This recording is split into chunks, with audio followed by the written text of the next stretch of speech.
오늘 우리에게 주시는 하나님의 말씀은 빌립보서 1장 12절에서 18절까지 말씀입니다. 신약성경 318쪽에 있습니다. 이제 제가 하나님의 말씀을 강독하겠습니다. 이것은 하나님의 말씀입니다. 하나님의 말씀에 경청하시기 바랍니다.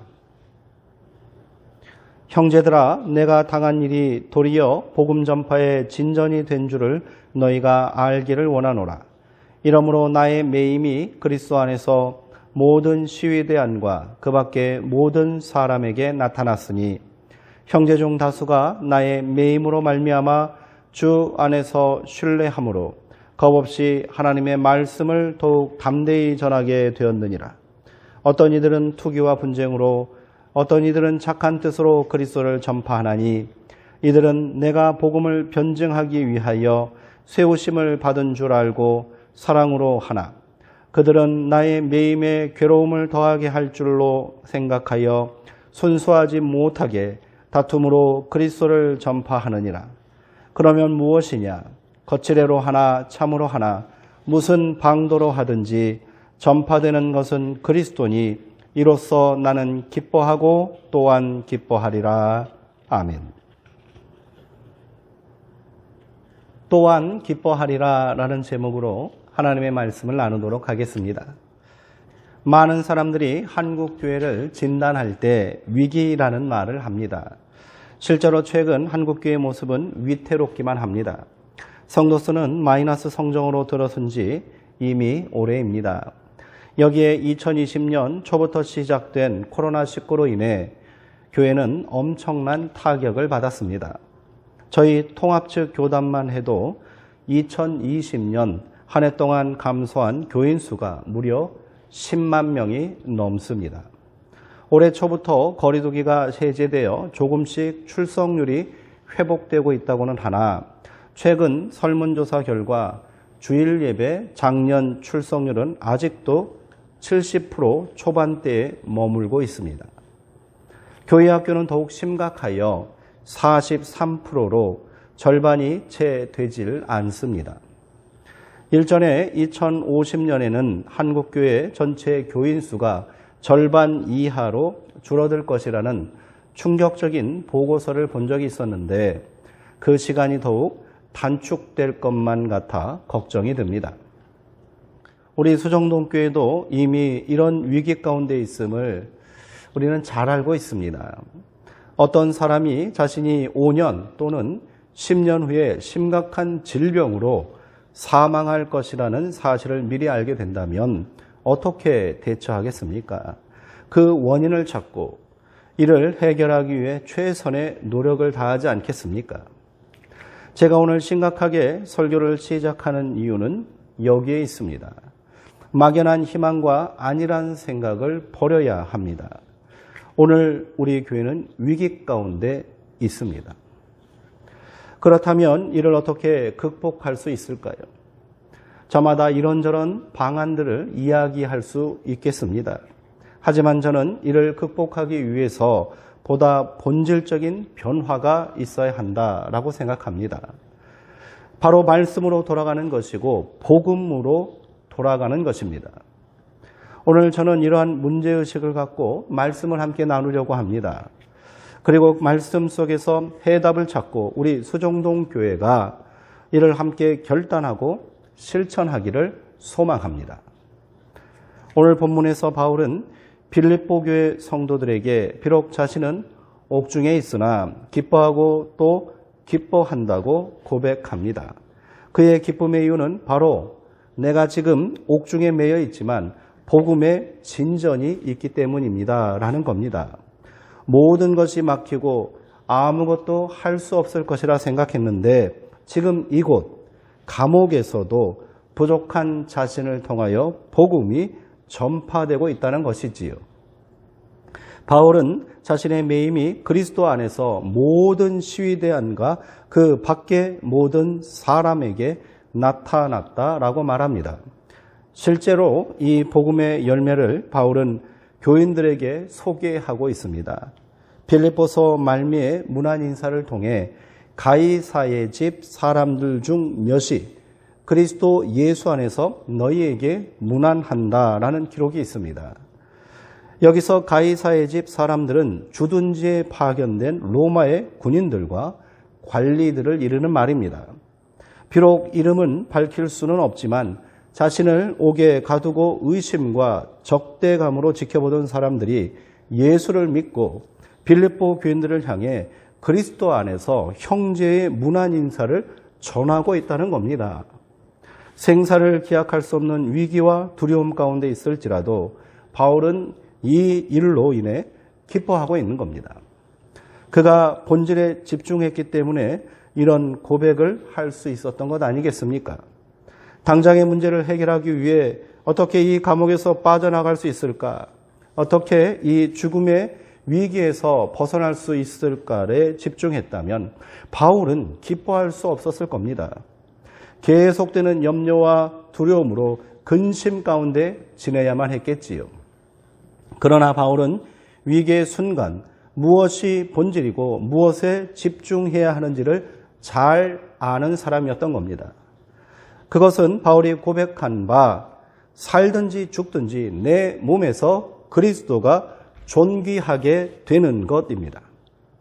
바울이 말하는 내 몸에서 그리스도가 존귀하게 되는 것은 바로 그리스도를 증거하는 전도자로 사는 것이고 복음을 전파하는 것 아니겠습니까? 그에게 기쁨의 이유는 바로 전하는 기쁨, 복음의 증거자의 삶이었던 겁니다. 복음을 위한 바울의 헌신과 열정은 그대로 많은 성도들의 동역으로 이어졌습니다. 형제 중에 다수가 나의 매음으로 말미암아 주 안에서 신뢰함으로 겁없이 하나님의 말씀을 더욱 담대하게 전하게 되었습니다. 라고 말하고 있지 않습니까? 뿐만 아니라 어떤 이들은 착한 뜻이 아닌 투기와 분쟁으로 그리스도를 전파하고 있습니다. 라고 합니다. 이는 바울을 경쟁자 또는 적대자로 여겼던 자들이 바울이 옥에 갇혀 영향력이 줄어든 틈을 타서 순수하지 못한 의도를 가지고 복음을 전파하고 있다는 말입니다. 이들은 바울을 비방함으로 자신들의 세력을 확대하려 했습니다. 그러나 바울은 이 또한 상관없다고 말합니다. 거칠애로 하나 참으로 하나 무슨 방도를 하든지 전파되는 것은 그리스도니 이로써 나는 기뻐하고 또한 기뻐하리라. 한마디로 바울은 예수에 미치고요, 복음에 미친 사람이었습니다. 복음에 대한 바울의 열정은 그의 서신 곳곳에서 드러납니다. 고린도전서에서는 내가 복음을 전한다 해서 그것이 나에게 자랑거리가 될 수는 없습니다. 그것은 내가 마땅히 해야 할 일이기 때문입니다. 만일 내가 복음을 전하지 않는다면 나에게 화가 미칠 것입니다. 이렇게 고백합니다. 그는 말로만 전도를 이야기하지 않았습니다. 목숨을 걸고 전 세계를 다니며 복음을 전하였고요. 목숨이 다하는 날까지 전도자의 사명을 살았습니다. 바울이 3차에 걸친 전도 여행 동안 이동한 총 길이는 2만 킬로가 넘습니다. 10년 넘는 기간 동안 하루 20km 이상을 도보로 이동해야 하는 거리입니다. 그 엄청난 여정이 순탄하지만은 않았다는 사실을 성도님들도 잘 아실 것입니다. 고생은 당연한 것이고요. 생명을 위협할 만한 위기 상황도 다반사로 일어났습니다. 때로는 길이 막혔고 오랫동안 계획하고 준비한 것들을 변경해야만 했습니다. 오해와 갈등으로 인해 뜻을 함께한 동역자들을 잃기도 했고요. 대적자들의 집요한 회방과 공격으로 인해 어렵게 세운 교회가 자기를 배신하고 떠나는 경우도 경험하게 됩니다. 그러나 바울은 복음 전파자의 사명을 포기하지 않았습니다. 그는 고린도 교회에 보낸 편지에서 복음을 위한 자기 열심을 이렇게 고백한 바 있습니다. 고린도후서 6장 8절에서 10절까지 말씀입니다. 오직 모든 일에 하나님의 일꾼으로 자천하여 많이 견디는 것과 환난과 궁핍과 고난과 매맞음과 갇힘과 난동과 수고로움과 자지 못함과 먹지 못함 가운데서도 하나님의 말씀과 능력으로 복음을 전하고 있으니 우리는 속이는 자 같으나 참되고 무명한 자 같으나 유명한 자요 죽은 자 같으나 보라 우리가 살아있고 징계를 받은 자 같으나 죽임을 당하지 아니하고 근심하는 자 같으나 항상 기뻐하고 가난한 자 같으나 많은 사람을 부유하게 하고 아무것도 없는 자 같으나 모든 것을 가진 자로다. 바울은 환경과 형편을 따지지 않았습니다. 때를 어떤지 못 어떤지 항상 복음을 전파하기에 힘썼습니다. 무엇이 중요하고 무엇이 본질인지를 아는 태도입니다. 오늘 우리 가운데 중요한 것이 무엇입니까? 무엇이 본질입니까? 교회의 존재 이유는 복음 전파에 있습니다. 성도의 사명도 동일합니다. 이것이 본질입니다. 오늘 우리 가운데 바울과 같은 열심이 있기를 소망합니다. 기독교 역사를 통해 전도하기 좋은 때는 없었습니다. 초대교회 신앙의 선배들은 밖에 가운데서도 복음을 전했지요. 원형 경기장에서 맹수에게 몸을 찢기는 고통 가운데서도 하나님을 찬양하였습니다. 장작더미 위에서 온몸이 불살라지는 고통 가운데서도 예수를 담대히 선포했습니다. 그 결과 300년이 채 되지 않은 시간에 복음으로 로마를 정복할 수 있었습니다. 기독교를 참혹하게 박해하던 로마가 황제의 칙령으로 기독교를 공인하기에 이른 것입니다. 상황과 형편을 따지면 할 수 없었을 일입니다. 우리나라가 세계가 놀라운 부흥과 선교의 역사를 이룰 수 있었던 이유도 여기에 있었던 것 아닙니까? 100년 전 벽안의 선교사들이 모두가 희망이 없다고 말하는 조선 땅에 목숨을 걸고 들어와 복음의 씨앗을 뿌렸기에 오늘의 한국교회의 역사가 있는 줄 믿습니다. 선교사들의 묘지가 있는 양화진 외국인 선교사 묘지 제1묘에게는 이런 묘비가 서 있습니다. 만일 나에게 1000개의 목숨이 있다면 그것을 모두 한국을 위해 바칠 것입니다. 만 25세의 나이에 조선 땅에서 급성 맹장염으로 죽은 누비 캔드릭 선교사의 묘비입니다. 그녀는 조선 땅을 밟은 지 1년 만에 선교의 꽃을 피우기도 전 목숨을 잃고 말았습니다. 그녀의 고향 미국 텍사스에 있었다면 절대로 맹장염으로 죽을 일은 없었을 겁니다. 누가 감히 25세 미국 처녀의 죽음을 헛되다 말할 수 있겠습니까? 그녀가 이 땅에 머물며 지낸 1년의 시간이 오늘 100년의 세월을 지나 온 땅을 뒤덮은 복음의 꽃으로 피어난 줄 믿습니다. 우리 안에 전하는 기쁨이 불같이 일어나야 합니다. 복음은 말 그대로 복된 소식입니다. 전하지 않으면 견딜 수 없는 소식이라는 말입니다. 복음은 헬라어로 유앙겔리온입니다. 성도들은 마라톤의 유래에 대하여 들어보셨을 겁니다. 기원전 490년 그리스의 군대는 마라톤 평지를 가득 메운 페르시아의 대군과 전쟁을 벌였습니다. 페르시아는 11만 명의 대군을 이끌고 그리스를 침공했지요. 그리스 군대는 페르시아 군대의 10분의 1밖에 안 되는 병력으로 기적적인 승리를 이끌어냈습니다. 이 기쁜 소식을 전하기 위해 한 병사가 마라톤 평지에서부터 아테네까지 42km를 쉬지 않고 내달려 승전보를 알리고서는 그만 쓰러져 죽었다는 이야기가 바로 마라톤의 유래입니다. 여기서 그리스 병사가 전한 승전보가 바로 유앙게리온, 복음이라는 말입니다. 누가 강요해서 죽음을 무릅쓰고 달려간 것이 아니지 않습니까?